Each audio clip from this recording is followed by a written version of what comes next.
நமக்கு ஏதாவது சாப்பிட்ணுன்னு சொல்லிட்டு அடிக்கடி டெம்ட் ஆகும்ல, அது போல் இன்றைக்கி வந்து எனக்கு கொத்து பரோட்டா சாப்பிட்ணும் போல் இருக்குது அப்படின்னோடனே என் ஹஸ்பண்ட் வந்து குக் பண்ணி கொடுத்தாங்க. செம்ம டேஸ்டியாக அந்த சூப்பராக சாப்பிட்டு முடிச்சுட்டு பாப்பா காலையில் சாக்கரில் மேட்ச் இருக்குன்னு சொல்லிட்டு ஸ்ட்ராபெரியும் பாலும் கொடுத்து கூட்டிகிட்டு போயாச்சு. பாப்பா தான் அந்த கேங்லேயே ரொம்ப குட்டி பாப்பா. அவங்களுக்கு பெருசாக ரூல்ஸ்லாம் தெரியாது. சாக்கர்னால் வந்து பால் வந்தால் கிக் பண்ணணும், ரன் பண்ணணும் அப்படின்றது ஒரு பேசிக் ரூல் மட்டும் தெரியும். போய் ஜாயின்லாம் பண்ணிட்டோம். நல்லா தான் விளையாடுவா, அதெல்லாம் ஒரு பிரச்சனையும் இல்லை.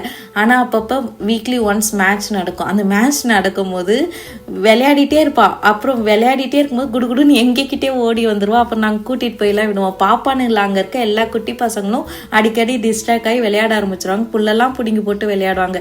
பார்க்கவே செம ஃபன்னாக இருக்கும். அப்புறம் இன்றைக்கி வந்து யாருக்கு நான் ஹாய் சொல்ல போகிறேன்னா, டாக்டர் வித்யான்றவங்களுக்கு பெரிய பெரிய ஹாய். அப்புறம் ப்ராக்டிக்கல் எக்ஸாம்ஸ்லாம் வந்து ஸ்டார்ட் ஆக போகுது. அவங்க எல்லாருக்குமே நம்ம எல்லாரும் ப்ரே பண்ணிக்கலாம். ஓகேவா? அவ்வளோதான் இன்னைக்கு.